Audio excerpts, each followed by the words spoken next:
एक बड़ा सुंदर संवाद हमारे यहाँ पार्थिव शिवलिंग का त्रेता का आता है कि भगवान देवादिदेव महादेव की पूजन के लिए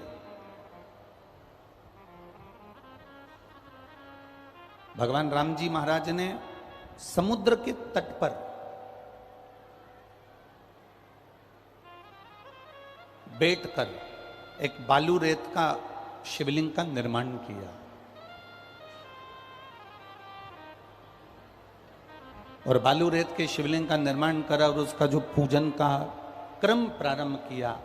ये मेरे राम जी ने संपूर्ण ब्रह्मांडवासियों को, संपूर्ण देशवासियों को, संपूर्ण सनातनियों को एक मार्ग प्रशस्त कर दिया कि पार्थिव शिवलिंग का निर्माण कर कर जब मेरे राम जी महाराज समुद्र को पार कर सकते हैं तो मेरे राम जी कहते हैं कि पार्थिव शिवलिंग का निर्माण कर कर इस भव सागर से भी पार हुआ जा सकता है, संसार सागर से भी पार उतरा।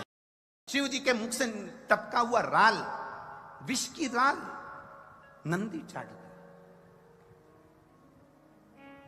शंकर भगवान ने देखा कि मेरा नंदी मेरे मुख की राल को चाट गया, कहीं इसके प्राण न चले जाएं। शंकर भगवान ने नंदी को अपने पास बुलाया और नंदी के गले को शिव जी ने हाथ फेरना प्रारंभ किया। आज भी गाय, बछड़े, नंदी, बैल जब आप हाथ फेरना प्रारंभ करते हो उसके गले में, तो बैल अपने मुख को ऊपर करता है कि नहीं करता? अरे बोलो, जम के बोलो जरा। किसी ने देखा है? आप गाय के गले पर हाथ फेरो, गाय मुख ऊपर करेगी। बछड़े के मुख पर हाथ फेरो, बछड़ा मुख ऊपर करेगा। बैल के मुख पर हाथ फेरो, बैल मुख ऊपर करेगा। नंदी के मुख पर हाथ फेरो, नंदी मुख ऊपर करेगा। क्यों करता है? क्योंकि उसको लगता है कि वो हाथ आप नहीं फेर रहे हो, मेरा महादेव मेरे गले का स्पर्श कर रहा है और मेरे जहर को कम कर रहा है। वो उसको महसूस होता है, उसको अनुभव होता है। मृत्यु प्राप्त कर लेना एक सरल विषय है,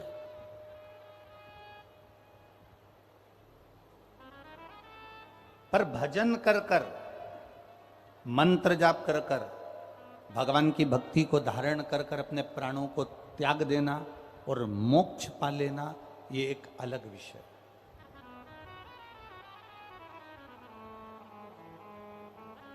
ये एक अलग विषय है। मोक्ष पाने के लिए मरना जरूरी नहीं है। अगर कोई आपसे कहे कि भैया मोक्ष चाहिए तो मरना पड़ेगा, ना ना ना ना, मोक्ष पाने के लिए मरना जरूरी नहीं है।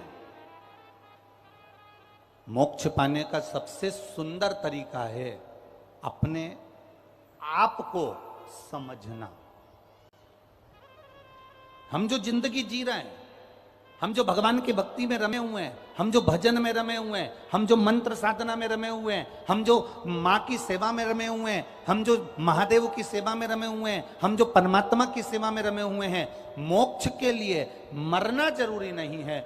मोक्ष के लिए अपनी उस चलती हुई जिंदगी में, अपने जीवन में अपने आप को जान लेना हमारा मोक्ष प्राप्ति का साधन बन सकता है। अपने आप को पहचान लेना।